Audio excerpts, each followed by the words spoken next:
Hello everybody, now we are going to solve a problem from Fundamentals of Electric Circuits by Alexander and Sedicus 5th edition. This is practice problem number 9.6 and the question is if V1 is equal to minus 10 sine of omega t minus 30 degree in volts and V2 is equal to 20 cos of omega t plus 45 degree in volts, find V which is equal to the summation of V1 and V2. So here you are given two sinusoids, right? Two sinusoids are given and we need to find the sum of this sinusoids v1 plus v2. So in order to find out this summation for the sinusoids, first we need to convert this sinusoid into phasor form. Okay, so for v1 we'll do that. So v1 is equal to, actually given as minus 10 sine of omega t minus 30 degree. One more condition we need to check here is both must be having the same frequency. Then only you can go for the summation. Okay. So in order to find out this to be converted into cosine form, you should know the three formulas into which you must consider these formulas in which is suitable for this one, right? Minus sine x, right? So we have to select this and in that form we can convert it. Okay, so this can be written as 10 into cos of x plus 90. Here x is nothing but this omega t minus 30 degree plus 90 degree, isn't it? So this is equal to 10 cos of omega t plus 60. So you can represent this in phasor form as capital V1, that is equal to 10 angle 60 degree in volts. This is the phasor representation. This is your sinusoid. Okay, right.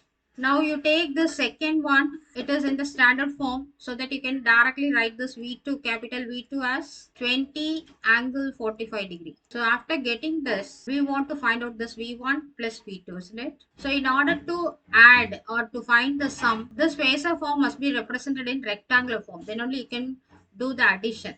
So you need to convert this polar form into rectangular form, so that you can use the calculator now to find out this in the rectangular form as v1 is equal to 5 plus j 8.6x. Then for this v2, if you convert this into rectangular form, this polar into rectangular form, there you will be getting it as 14.14 plus j into 14.14. Now you can easily find out the summation.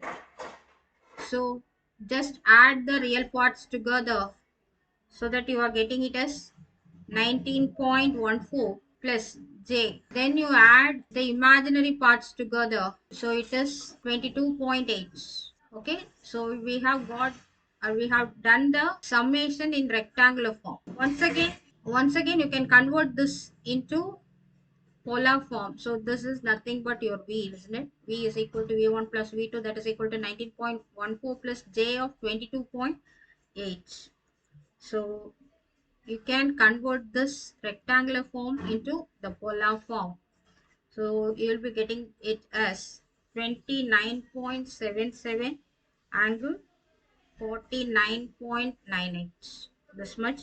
Okay, so this is in your polar form. So once again we can do the conversion, that means sinusoid. It can be written in sinusoid form. So there you can write it as v of t, that is equal to this 29.77, that represents your r magnitude, so it is 29.77, and this represents your phase, isn't it? So that can be written as cos of, you have to put it as omega t because omega t plus 49.98 degrees in volts. So this is your required answer. Okay, thank you, hope you have understood.